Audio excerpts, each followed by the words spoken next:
இந்த வினை கொள்கையை பற்றி நீங்கள் சொன்னீங்க.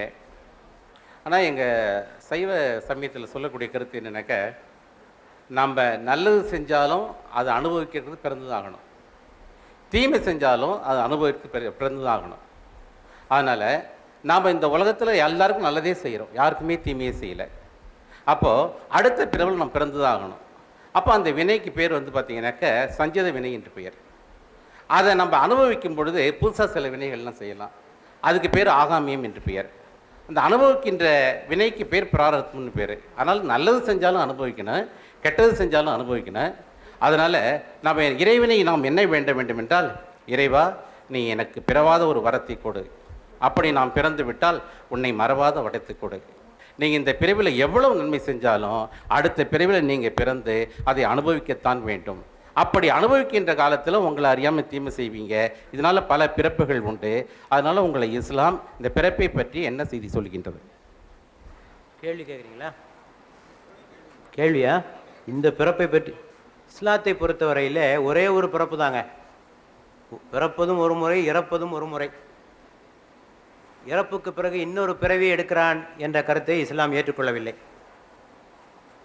ஏனென்றால் இந்த டிரான்ஸ்மைக்ரேஷன் ஆஃப் சோல் என்று சொல்கிறார்களே, ஆன்மா ஒன்றை விட்டு ஒன்று செல்கிறது என்ற இந்த கருத்திலே பல கேள்விகளை இஸ்லாம் எழுப்புகிறது.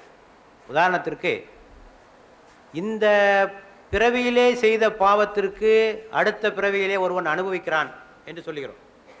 இப்போது கேள்வி, என்ன பாவம் செய்தான் என்பது அவனுக்கு தெரிய வேண்டும்.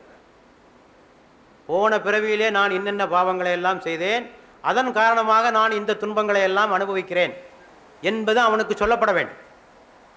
அப்படி சொல்லாத நிலையில் அவன் தன்னை திருத்திக் கொள்வான் என்று எப்படி எதிர்பார்க்க முடியும்? இஸ்லாமிய கருத்து என்னவென்று சொன்னால், இறந்த பிறகு விசாரணை நடைபெறும். விசாரணை நடைபெற்று அவன் செய்த பாவங்களை பற்றிய விவரம் எல்லாம் அவனுக்கு அறிவிக்கப்படும். நீ என்னென்ன பாவம் இந்த சமயத்தில் என்ன செய்த, இந்த தண்டனை அனுபவி என்று சொல்லப்படும். ஆனால் இந்த மறுபிறவி கொள்கையில் இவன் என்ன பாவம் செய்தான் என்பது அவனுக்கு தெரியறதுக்கு வாய்ப்பே இல்லை. அந்த உள்ளுணர்வாக இருக்க வேண்டும்.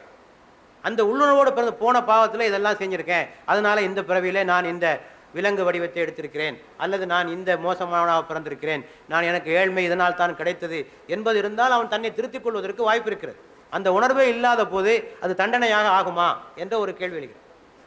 இதுதான் அதிலே உள்ள ஒரு முக்கியமான சிக்கலாக நாங்கள் கருதுகிறோம். அடுத்தது இன்னொன்று, இந்த மறுபிறவி கொள்கையிலே ஆரம்பத்தில் எதுவாக இருந்தான், முதலிலே அவன் எப்படி ஆரம்பித்தான், விலங்காக ஆரம்பித்தானா, மனிதனாக ஆரம்பித்தானா, விலங்கிலிருந்து மனிதனுக்கு சென்றானா, மனிதனிலிருந்து விலங்காக சென்றானா, எப்படி சென்றான் என்ற கேள்விகளுக்கு அங்கே விடை இருப்பதாக நமக்கு தெரியவில்லை.